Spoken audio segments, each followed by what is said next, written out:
జనసేన ఆవిర్భావ వేడుకలకు సంబంధించి సమయం ఆసన్నమైంది. ఈ నేపథ్యంలో పెద్ద ఎత్తున ఇతర రాష్ట్రాలతో పాటు ఉమ్మడి జిల్లా వ్యాప్తంగా కూడా పెద్ద ఎత్తున కార్యకర్తలు జనసేన అభిమానులు కూడా తరలి వస్తున్నారు. అయితే ఇక్కడ పోలీసులు ఆంక్షలు మాత్రం పెట్టారు. ఖచ్చితంగా వీర మహిళలకు అయితే మాత్రం వీర మహిళ అనే పాస్ ఇచ్చారు. అలాగే సంబంధించినటువంటి ఎవరైనా ఉంటే కనుక పిఠాపురం ఎమ్మెల్యే గారి తాలూకా ఈ పాస్ ఉంటే మాత్రం ఖచ్చితంగా వీవీఐపీ గేట్ నుంచి పంపిస్తారు. అలాగే వీవీఐపీ పాస్తో పాటు వీఐపీ పాసు, అలాగే స్టేజ్ యాక్సెస్తో పాటు ఆల్ ఏరియా కవరేజ్ల కింద ఈ రకంగా ఆల్ యాక్సెస్ అంటూ కూడా కొన్ని కార్డులను పెట్టారు. వీళ్ళకి మాత్రమే ఇక్కడ పరిధి ఉంటుంది. మిగతా కార్యకర్తలను కూడా జనరల్గా ఏర్పాటు చేసినటువంటి కొన్ని 3 ద్వారాలు, ఆ 3 ద్వారాల నుంచి పంపిస్తారు. ప్రస్తుతం పోలీస్ సెక్యూరిటీ నడుమ అంతా కూడా జరుగుతుంది. ఎందుకంటే డిప్యూటీ సీఎం మొట్టమొదటిసారిగా ప్రతిష్టాత్మకంగా తీసుకుని ఇక్కడ సభను నిర్వహించిన నేపథ్యంలో ప్రతి ఒక్కరిని కూడా పాసులు చెక్ చేస్తున్నారు. పాస్ ఉంటేనే కానీ, ఇది వీఐపీ పాస్ ఉంటే వీఐపీ పాసు, ఇక్కడి నుంచి లోపలికి ఏదైతే ఒక సీఎం ప్రోగ్రామ్కి ఏ రకమైనటువంటి సెక్యూరిటీ ఉంటుందో ఆ రకంగానే ఇక్కడ మొత్తం కూడా చెక్ చేసి లోపల స్కానింగ్ సిస్టమ్ కూడా పెట్టారు. ఏదైతే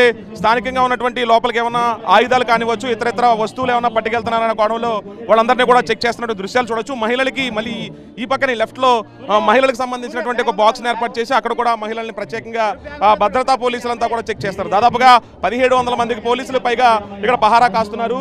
ఇతర జిల్లాల నుంచి, ఇతర రాష్ట్రాల నుంచి చాలా మంది వచ్చిన నేపథ్యంలో పాస్ ఉంటేనే లోపలికి యాక్సెస్ చేస్తున్నటువంటి పరిస్థితులు ఉన్నాయి. అంటే ఇక్కడ పాసలు ఇక్కడ నుంచి ఏ పాస్ సార్? వివైపీ వీర మహిళ పిఠాపురం ఎమ్మెల్యే తాలూకా మీడియా పాసులు సార్. ఈ వైపు మిగతా జనరల్ వేరే ఎంట్రన్స్ లో ఉన్నాయి సార్.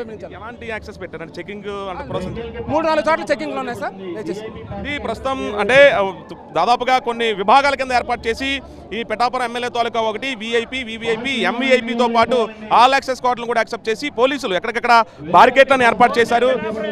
బారికేట్లను ఏర్పాటు చేసి అక్కడి నుంచి వాహనాలకు కూడా పాసులు ఉంటేనే లోపలికి పంపిస్తున్నటువంటి పరిస్థితి. ప్రతిదీ క్షుణ్ణంగా తనిఖీలు చేసిన తర్వాత సభా ప్రాంగణానికి ప్రతి ఒక్కరిని పంపిస్తున్నటువంటి పరిస్థితి ఇక్కడ ఉంది. ఉదయం 7 గంటల నుంచే ఈ పంపించేటువంటి కార్యక్రమం మొదలుపెట్టారు. మధ్యాహ్నం 2:30-3 గంటల వరకు కూడా లోపలికి పంపిస్తారు. 4 గంటలకు సభ ప్రారంభమవుతుందనేది నిర్వాహకులు చెప్తున్నారు. కెమెరా పర్సన్ రసూల్తో కలిసి సత్య టీవీ 9 చిత్రాడ నుంచి.